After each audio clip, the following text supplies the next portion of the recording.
오늘은 꼰대가 아니라 어른이 필요합니다라는 제목으로 하나님 말씀 나누도록 하겠습니다.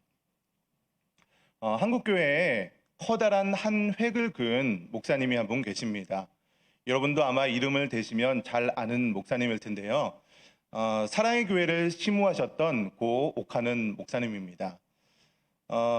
많은 사람들이 옥하는 목사님을 존경하였고 목회자들도 이 옥 목사님의 그런 목회 철학을 배우고 싶어 하기도 했습니다. 그래서 그 목사님이 하셨던 그 제자훈련 방식을 이 세미나로 만들어서 제자훈련 세미나가 시작되었습니다. 그 제자훈련 세미나가 지금까지 지속이 되어서 제가 알기로는 100회가 넘어간 걸로 알고 있습니다. 한 번 세미나 할 때마다 한 400명 정도의 목회자들이 거의 일주일 동안 이렇게 집중적으로 세미나를 했는데요. 제가 참석했을 때만 하더라도 한 400명 정도의 목회자가 이렇게 모여서 세미나를 들었던 기억이 있습니다. 그 세미나 중에 광인론이라는 그 강의의 제목이 있습니다. 옥하늘 목사님께서 직접 이렇게 강의를 하시는 내용인데요.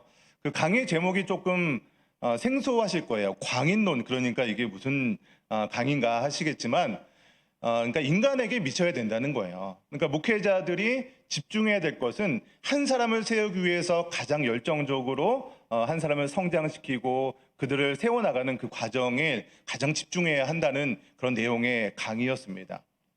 그 강의 내용 중에 내용도 내용이지만 한국교회 목회자들을 향해서 정말로 한국교회 목회자들이 집중해야 될 것은 한 사람, 한 성도인데 다른 것에 집중하는 것을 보면서 다른 것에 시선에 빠지는 것을 보면서 많이 강한 어조로 질책하시는 것을 보게 됩니다.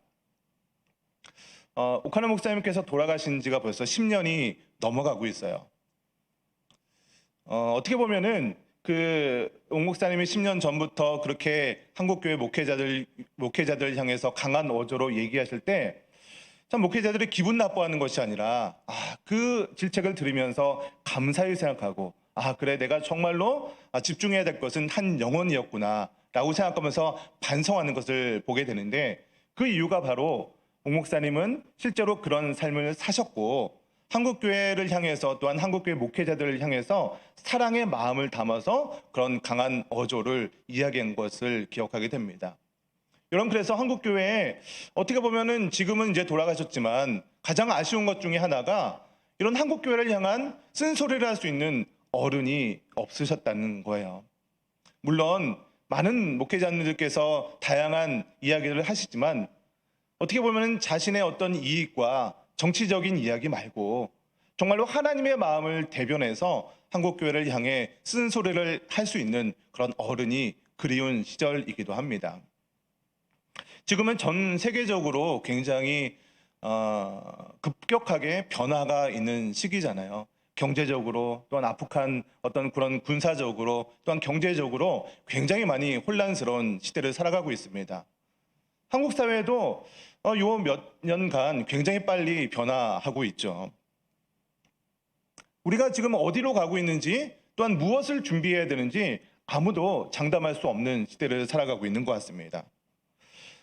이러한 시기에 우리 한국교회, 우리의 인생 가운데 정말로 필요한 것 중에 하나는 이 한국교회를 사랑하는 이 옥하는 목사님과 같은 어른의 이 쓴소리가 필요하지 않나 그런 생각을 하게 됩니다. 여러분, 그러나 우리가 아쉬워할 필요는 없는 것이죠. 우리에게는 바로 하나님의 말씀이 있기 때문인 줄 믿습니다. 그 하나님의 말씀 가운데 이 어른의 쓴소리와 같은 진리의 말씀이 담겨 있기 때문입니다. 오늘도 말씀 가운데 하나님의 말씀을 통해서 하나님의 선하시고 인도하시는 뜻대로 인도하는 그 하나님의 인도하심을 받는 가운데 여러분의 삶과 여러분의 인생이 놀랍게 쓰임받는 인생 되시기를 주님의 이름으로 간절히 축원드립니다. 여러분, 오늘 본문 말씀에서도요, 이스라엘 백성들에게 쓴소리를 하고 있는 한 어른이 등장을 하게 됩니다. 우리 본문 말씀 1절 말씀을 같이 읽어볼까요? 우리 에스라서 5장 1절 말씀을 다 같이 한번 읽어보도록 하겠습니다. 시작. 선지자들 곧 선지자 학개와 이또의 손자 스가랴가 이스라엘의 하나님의 이름으로 유다와 예루살렘에 거주하는 유다 사람들에게 예언하였더니. 여러분 지금 학계 선지자 그리고 학계 스가랴 선지자가 성전 공사를 하지 못하고 있었던 이스라엘 백성들에게 어떤 이야기를 했다는 것이에요. 여러분 오늘 본문에서는요, 이 학계 선지자 또 스가랴 선지자가 무슨 말을 했는지는 언급을 하고 있지는 않습니다. 여러분 그래서요, 우리는요, 이 학계와 스가랴 선지자가 무슨 말을 했는지 시대적인 정황 속에서, 그리고 오늘 본문은 아니지만 다른 성경을 통해서 이 학계와 스가랴 선지자가 무슨 말을 했는지 유추해 볼 수가 있습니다. 먼저 오늘 말씀을 이해하기 위해서 이 말씀의 배경을 아시면 오늘 말씀을 이해하는 데 굉장히 도움이 됩니다. 여러분 지금 이스라엘 백성들은 원래 이스라엘이 멸망을 하고 나서 바벨론에 70년 동안 포로 생활을 했었습니다. 그러나 이제 바벨론이 멸망을 하고 나서 바사왕 고레스가 이제 그 바벨론에 있었던 포로들을 이제 본국으로 돌려보내게 되었죠. 그냥 보낸 게 아니라 본국으로 돌아가서 예루살렘 성전을 지을 수 있도록 여러 가지 재정적인 지원과 행정적인 지원을 해 주었습니다. 그래서 이스라엘 백성들은 예루살렘에 돌아가서 예루살렘 성전을 재건하면 되었습니다. 그러나 성전 재건 공사를 시작했을 때 그들을 함께하자, 우리도 성전 공사를 함께하자라고 했던 사람들이 있었습니다. 이스라엘 백성들이 예루살렘을 비웠을 때 약 70년 동안 그 땅에 거주하던 이방인들이었죠. 그 사람들이 이 예루살렘 성 재건 공사를 함께 돕겠다고 했던 이유가 있습니다. 이스라엘 백성들이 없는 동안에 그 땅에서 굉장히 많은 영향력을 미칠 수 있는 사람들이었기 때문에 이제 이스라엘 백성들이 돌아오게 되면 자신들의 그런 이익과 어떤 권력들이 빼앗길 것을 두려워하면서 우리도 성전 공사를 참석하겠다, 함께 성전 공사를 참여하게 해달라고 제안을 했던 것이죠. 그러나 이스라엘 백성들은 그 제안의 속셈을 알고 있었어요. 이 사람들이 자신들의 이익 때문에 이 성전 공사를 함께 하려고 하는구나. 그래서 그 제안을 단호하게 거절을 하게 됩니다.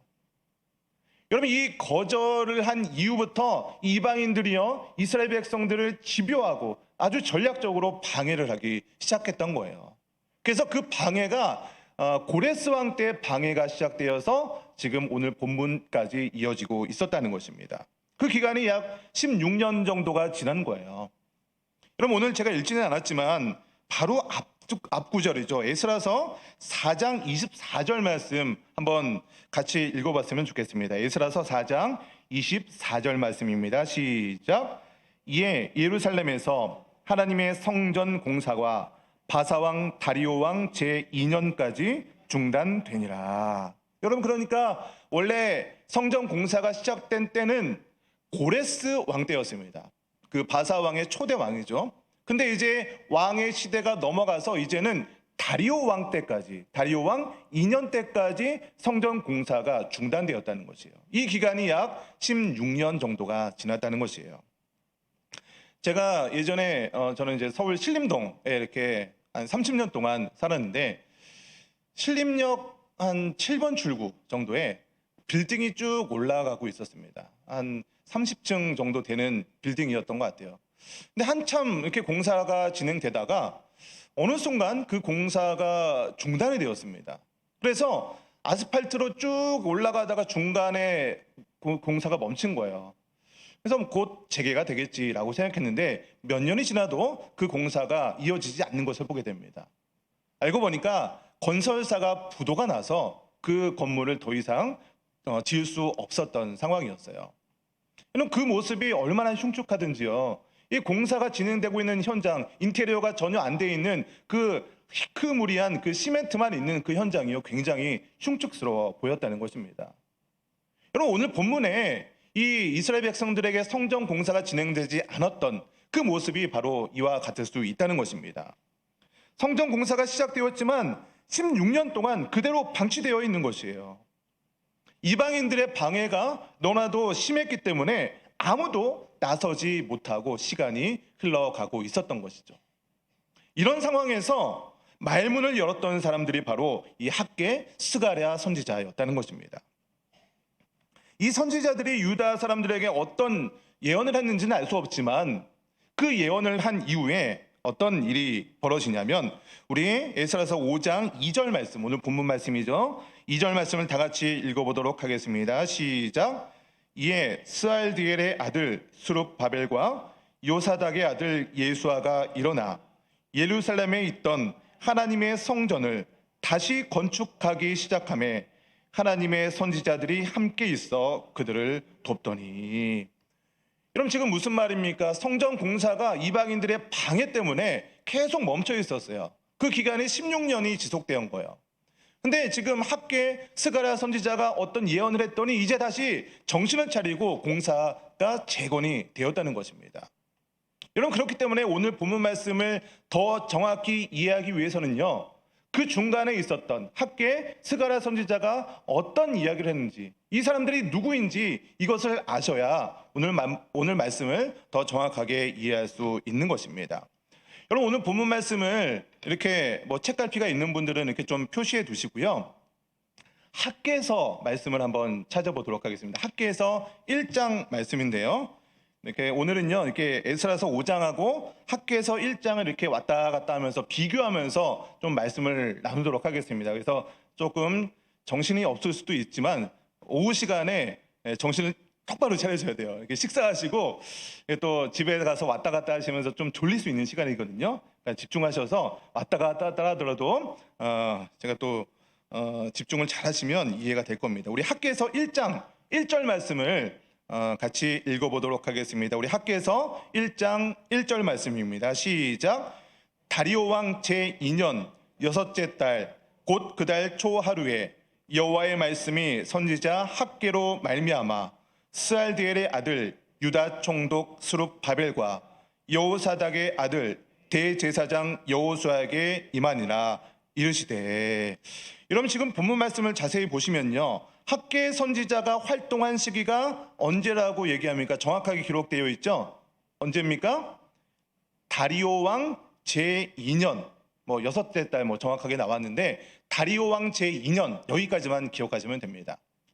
여러분, 그런데 에스라서 제가 5장 말씀, 특별히 4장 24절 말씀을 한번 읽었었잖아요. 거기를 한번 다시 성경을 딱 바꿔보세요. 에스라서 4장 24절 말씀 보시면 성전 공사가 언제까지 중단되었어요? 언제예요? 다리오 왕 제2년까지 중단이 되었다는 거죠. 그러니까 지금 이 에스라서 5장의 학계 선지자가 활동했던 그 시기와 지금 오늘 학계에서 기록하고 있는 이 내용이 시기적으로 일치하다는 거예요. 그러니까 지금 학계 선지자는요, 성전 공사가 이렇게 16년 동안 중단된 그 시점에 오늘 학계서 말씀을 기록하고 있는 거예요. 여러분, 그러니까 성경을 읽는 방식이 여러 가지가 있지만 성경을 순서대로, 에스라서 같은 것도 순서대로 읽을 수 있지만 이 5장, 이 학계가 무슨 얘기를 했다라고 하고 그냥 쑥 넘어갔잖아요. 그러니까 오늘 말씀 같은 경우는 이 학계서에서 과연 무슨 일이 있었는지, 학계가 무슨 말을 했는지 이것을 살펴보고 다음 5장의 내용들을 이해하시면 훨씬 더 깊이 있게 에스라서 말씀을 이해할 수 있습니다. 자, 이 학계 선지자가 유다 총독 수룹바벨과 오늘 그 학계서 1장 1절에서는 여호사닥의 아들 대제사장 여호수아에게 말씀했다고 하지만 이게 이제 에스라서 5장 2절에서는 스알디엘의 아들 수룹바벨과 요사닥의 아들 예수아라고 나옵니다. 그러니까 이름이 조금 달라요. 근데 동일 인물입니다. 여호사닥의 아들 대제사장 여호수아, 요사닥의 아들 예수아, 동일 인물입니다. 그러니까 수룹바벨은 동일하게 기록되었고요, 학계서와 스가랴서에 기록된 예수아 그리고 여호수아, 이 사람은 동일 인물입니다. 그러니까 동일하게 얘기했다라고 이해하시면 될 것 같습니다. 자, 이때 무슨 말을 했냐? 학계서 1장 2절 말씀 같이 한번 읽어보도록 하겠습니다. 학계서 1장 2절입니다. 시작. 만군의 여호와가 이같이 말하여 이르노라. 이 백성이 말하기를 여호와의 전을 건축할 시기가 이르지 아니하다 하느니라. 여러분, 지금 학계가 얘기한 게 아니라 백성들이 이 얘기를 한 거예요. 백성들이 무슨 말을 했냐면 여호와의 전을 건축할 시기가 이르지 않았다. 지금은 여호와의 전을 건축할 시기가 아니라는 거예요. 여러분, 지금 제가 배경을 말씀드렸잖아요. 지금 이스라엘 사람들은 바벨론의 포로로 살아가고 있다가 70년이라는 시간을 살았어요. 그러다가 이제 겨우 예루살렘에 돌아와서 그들이 그렇게 바라던 예루살렘 성전 재건 공사를 할 수 있는 환경이 다 열렸습니다. 근데 이방인들의 방해로 인해서 성전 공사가 멈췄는데 그 기간이 16년이나 지난 거예요. 그런데 지금 이스라엘 백성들이 하고 있는 얘기가 뭐냐면 지금은 때가 아니다. 성전 공사가 멈춰져 있는데 그들이 그렇게 바라던 성전 공사였는데 지금은 때가 아니다. 이렇게 얘기하고 있다는 것입니다. 이 얘기를 지금 학계가 얘기하고 있는 거예요. 성전 공사를 방해하는 세력들이 너무나도 강력하기 때문에 지금 공사를 재개했다가는 큰일 난다는 거예요. 지금 우리가 그냥 가만히 있는 게 아니라 이방인들의 방해가 너무나도 강력했기 때문에 우리도 하려는 마음은 있지만 어쩔 수 없이 지금까지 못하고 있는 것뿐이다. 이런 마음을 담아서 백성들이 이야기하고 있다는 것입니다. 여러분, 사실 중요한 것은요, 사람의 마음인 것 같아요. 그 사람이 어떤 마음을 가지고 어떤 생각을 하고 있느냐가 그 사람의 행동을 좌우하게 되는 것 같습니다. 백성들의 성전 건축을 방해하는 세력들이 있다 보니까 한 번 시도했겠죠. 한두 번 시도했겠죠. 왜냐하면 그들이 그렇게 바라던, 열망하던 성전 재건 공사니까요. 근데 방해가 조직적으로 또 정치적으로, 정책적으로 방해를 하니까 우리도 노력해봤지만 안 된다는 거예요. 우리도 성전 재건 공사를 해보려고 경험해봤지만 방해 때문에 우리도 못했다는 거예요. 여러분, 이렇게 나의 경험과 나의 인식의 한계에 갇혀서 이스라엘 백성들은 아직까지도 16년이 지났음에도 불구하고 성전 재건 공사를 진행하지 못하고 있다는 것입니다. 여러분, 굉장히 유명한 벼룩 실험이 있습니다. 이 벼룩은요, 자신의 몸에, 자신의 신장에 100배 이상을 점프할 수 있는 능력이 있습니다. 제 키가요 2m가 조금 안 됩니다. 2m라고 가정을 하고 제가 100배를 뛴다고 한번 가정을 해보세요. 2m라고 생각하면 100배면은 몇 미터를 뛸 수 있어요? 200m를 점프할 수 있어요. 건물, 웬만한 건물은 다 점프할 수 있을 것 같습니다. 이런 능력을 가지고 있는 벼룩이를요, 유리컵에 딱 담아 놓습니다. 벼룩이들을 딱 이렇게 담았어요. 벼룩이가 어떻게 했을까요? 그 유리컵에 가만히 나 이제 갇혔다 이러고 있을까요? 금방 뛰어 나가겠죠. 근데 이제 조건을 바꾸는 거예요. 그 유리컵에 유리벽을 딱 덮습니다. 그러면 당연히 이 유리컵을 뛰어넘을 수 있는 능력이 있기 때문에 그 유리벽을 탁탁탁탁 하면서 튀는 소리가 날 것입니다. 근데 이제 그 소리가 잠시 후면 멈추는 거예요. 벼룩이 입장에서 이 벽을 넘어가려고 하니까 이 천장을 딱 뛰어넘는데 머리를 한번 딱 헤딩한 거예요. 피도 한번 나고 혹도 나고 하다 보니까 이거 내가 잘못 점프했다가는 내가 죽겠다. 그러면서 딱 죽지 않을 정도 높이만큼만 점프를 하는 거예요. 시간이 지나고 이제 막아놨던 유리벽을 딱 제거를 합니다. 어떻게 됐을까요? 이제 뛰어넘을 수 있는 환경이 되었기 때문에 이 유리잔을 뛰어넘었어야 되잖아요. 능력이 있는 사람들이잖아요. 능력이 있는 벼룩이들이잖아요. 근데 벼룩이요, 그 한계를 뛰어넘지 못한다고 합니다. 그동안에 내가 얻어맞고 홍나고 피났던 그 경험이 있기 때문에 자신의 인식의 한계에 갇혀서 더 이상의 높이로 뛰지 못한다는 것이죠. 그런데 다시 조건을 하나 바꿉니다. 유리잔 밑에 알코올 램프를 갖다 놓고 가열을 하기 시작합니다. 어떻게 됐을까요? 자신의 있던 생명의 위협을 느끼니까 그 유리잔에서 펄짝 탈출할 수 있게 되었다는 것입니다. 여러분, 이렇게 스스로가 정한 한계에 만족하면서 더 이상의 노력을 하지 않는 것을 심리학적인 용어로 자기 한계 설정이라고 얘기합니다. 여러분, 오늘 본문의 이스라엘 백성들도요, 성전 공사를 방해가 이어지자 자기 스스로 자기 한계를 설정한 거예요. 우리는 더 이상 성전 재건 공사를 하지 못하겠구나. 자기 한계를 설정해 놓고 더 이상 성전 공사는 하지 못합니다. 지금은 성전 재건 공사를 할 때가 아닙니다. 이렇게 서로 이야기를 하고 있다는 것입니다. 그 기간이 벌써 16년이 지난 거예요. 만약에 학계 선지자가 나와서 이렇게 한 소리를 하지 않았다면 이 성전 공사 중단이 언제까지 중단될지 몰랐을 것입니다. 여러분, 이렇게 사람은요, 내가 안 된다는 생각에 사로잡히게 되면 아무것도 하지 못한 채 인생을 소비하게 될 뿐입니다.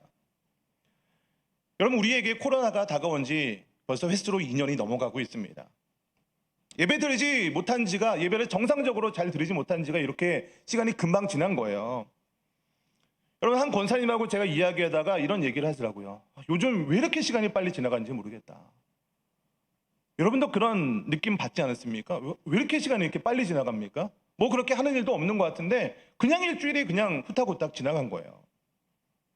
여러분, 아마도 앞으로 정부에서 예배를 방해하는 이 정책은요, 계속해서 지속될 것 같습니다.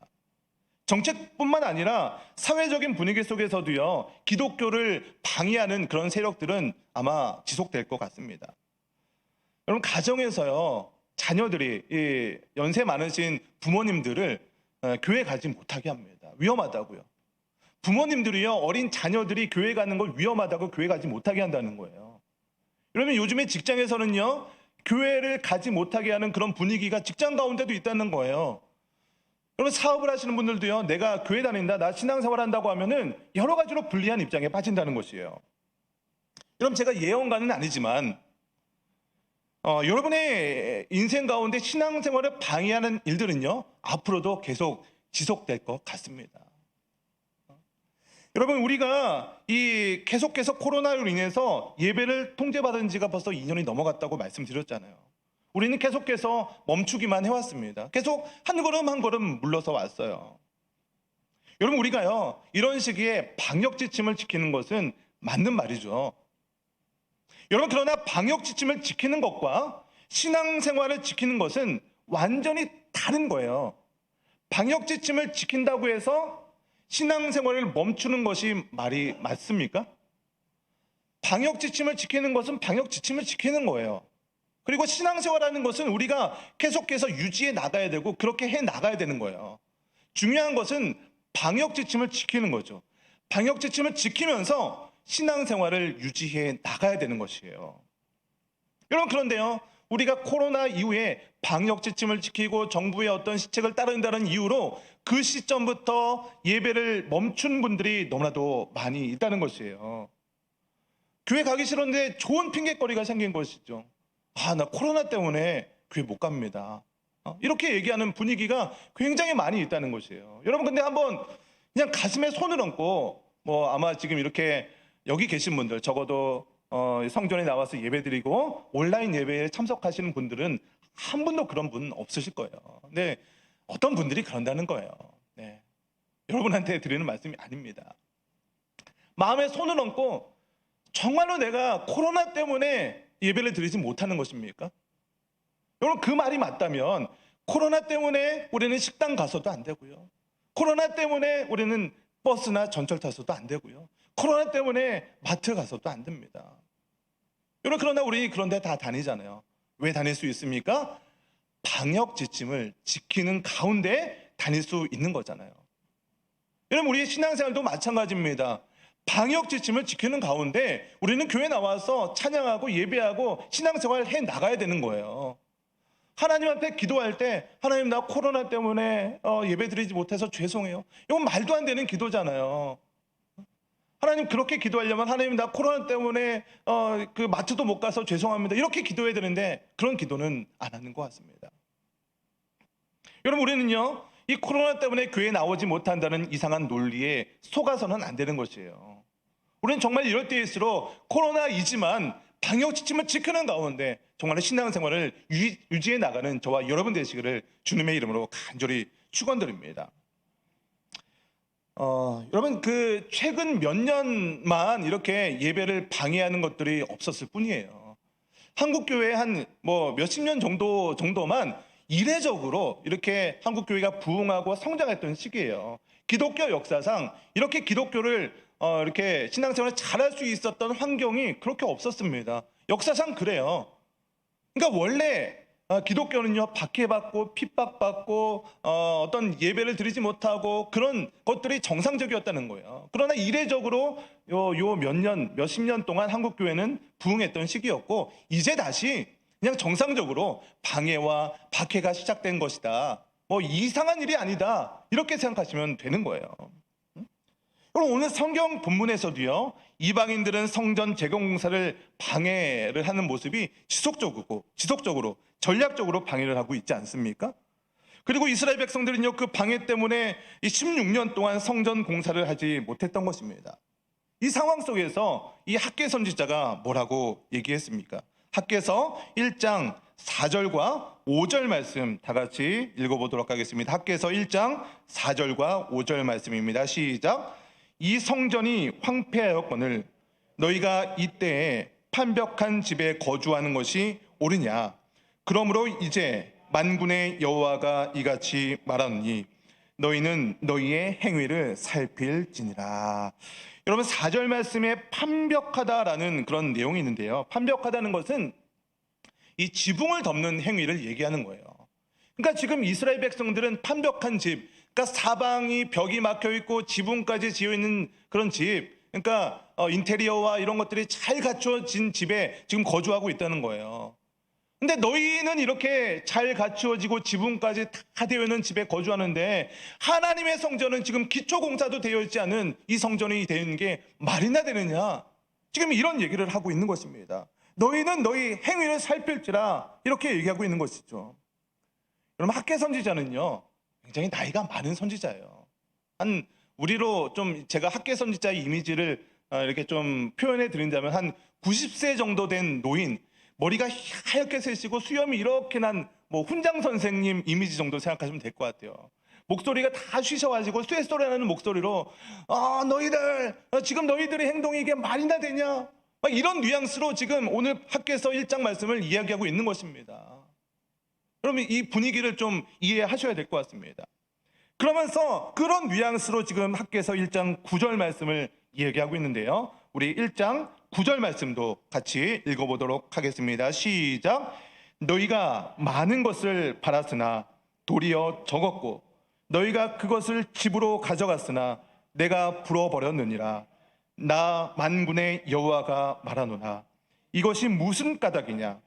내 집은 황폐하였을 때 너희는 각각 자기의 집을 짓기 위하여 빨랐음이라. 너희가 많은 것을 바라고 원하고 많은 노력을 했지만 정작 너희가 가져간 것이 적었다는 거예요. 하나님께서는요, 학개 선지자를 통해서 그렇게 된 이유가 무엇이냐라고 얘기하시는 것을 보니까 하나님께서 그 모든 것을 불어버렸기 때문이라는 거예요. 여러분, 축복이라는 것은요, 내가 노력하고 내가 막 이렇게 받으려고 해서 받는 것이 축복이 아닙니다. 하나님께서 부어주시는 축복, 하나님이 부어주셔야 할 것이 진정한 축복이라는 것을 믿으시기 바랍니다. 여러분, 우리의 인생 가운데 그럼 무엇 때문에 이렇게 바쁘게 살아가셨습니까? 여러분, 무엇 때문에 우리가 예배드릴 시간도 없을 정도로 그렇게 바쁜 하루하루를 살아가고 계십니까? 물론 여러 가지 이유들이 맞습니다. 다 이유들을 들어보면 맞는 얘기들이에요. 그런데 그 이유들을 하나하나 종합해보면 결과적으로 내가 잘 되기 위해서 바쁘다는 핑계를 댔다는 거예요. 여러분, 바쁘다는 것이 어떤 의미인지 정확히 다시 한번 말씀드리면, 우리에게는 동일하게 24시간이라는 시간이 누구에게나 주어졌습니다. 그 시간에 오늘 주일날 3시에 예배 드릴 수 있는 그 시간, 이 시간은 동일하게 저와 여러분에게, 모든 사람에게 주어졌는데 어떤 사람은 이 시간에 예배 드리고 있고요, 어떤 사람은 다른 일을 하실 것입니다. 그러니까 동일한 시간에 A라는 일을 할 수 있고 B라는 일을 할 수 있는데 내가 A라는 일을 해야 되기 때문에 B를 포기한 거예요. A가 내 인생에는 더 중요하기 때문에 B를 하지 못하는 것을 우리는 일반적으로 바빠서 못합니다 라고 얘기하는 거예요. 그러니까 A가 더 중요하니까 B를 못한다는 거예요. 여러분, 우리의 인생 가운데 무엇 때문에 더 바쁘셨습니까? 바빴다는 것은요, 내가 더 중요한 일을 그것으로 생각하고 있다는 증거입니다. 여러분, 그렇기 때문에 우리가 인생 가운데 무엇을 위해서 시간 투자를 하고 있고 내가 물질을 어떻게 사용하고 있나, 그것을 보면 내가 어떤 신앙생활을 하고 있는지 정확하게 점검할 수 있는 것입니다. 내가 만약에 내가 기도하고 있는 것들, 내가 바라는 것들을 하나님께 열심히 기도하면서 하나님 나 이것도 들어주시고요, 저것도 들어주시고요, 이렇게 기도하는 내 어떤 축복 중심의 신앙생활을 한다는 것은요, 마치 그 램프의 요정 있잖아요. 내가 원하는 것을 이 램프를 비비면 그 커다란 그 요정이 나타나서 짠 하고 들어주는 그런 모습. 여러분, 왜 하나님께서 우리가 기도하는 것들을 들어주셔야 됩니까? 왜 램프의 요정처럼 우리가 기도하면 하나님께서 모든 기도를 다 들어주셔야 됩니까? 오늘 목사님께서 기도의 응답도 말씀하셨잖아요, 지난주에 이어서. 하나님께서는요, 우리가 얘기하는 것을 거절을 통해서도 우리에게 기도의 응답을 주시는 거예요. 램프의 요정처럼 우리가 비빈다고 해서 무조건 우리의 소원을 들어주셔야 되는 의무가 우리에게 없다는 것입니다. 그것은 세상의 미신들에게는 하는 거예요. 미신에게, 무당에게 더 비싼 부적과 더 비싼 구슬하면 더 세게 기도해주고 더 좋은 부적을 써주는 것과 마찬가지라는 거죠. 이러한 신앙생활은요, 자기 중심적 신앙생활이라고 얘기합니다. 여러분, 그러나 하나님께서 정말 원하시는 신앙생활은요, 정말 하나님을 우리의 인생의 최고의 우선순위로 놓는, 하나님을 가장 사랑하는 것을 원하시는 줄 믿으시기 바랍니다. 여러분, 그래서 우리 인생 가운데 예배를 드리는 것을 가장 소중히 여기고, 그 무엇보다도 하나님과 대화하고 기도하는 것들을 소중히 여기고, 하나님의 말씀을 읽는 것이 그 어떤 것보다 더 소중하여서 정말로 하나님 중심된 신앙생활을 하는 저와 여러분 되시기를 주님의 이름으로 간절히 축원드립니다. 오늘 말씀을 통해서 정말로 여러분, 우리의 인생이 하나님께 집중된 신앙생활, 말씀을 통하여서 정말로 하나님과 가까운 인생 되시기를 주님의 이름으로 간절히 축원드립니다. 우리 같이 좀 찬양했으면 좋겠습니다. 아까 했던 찬양인데요, 찬송가 540장, 우리 조금 빠른 속도로 우리 찬송가 540장 주의 음성을 내가 들으니 함께 찬양하고 좀 기도했으면 좋겠습니다. 함께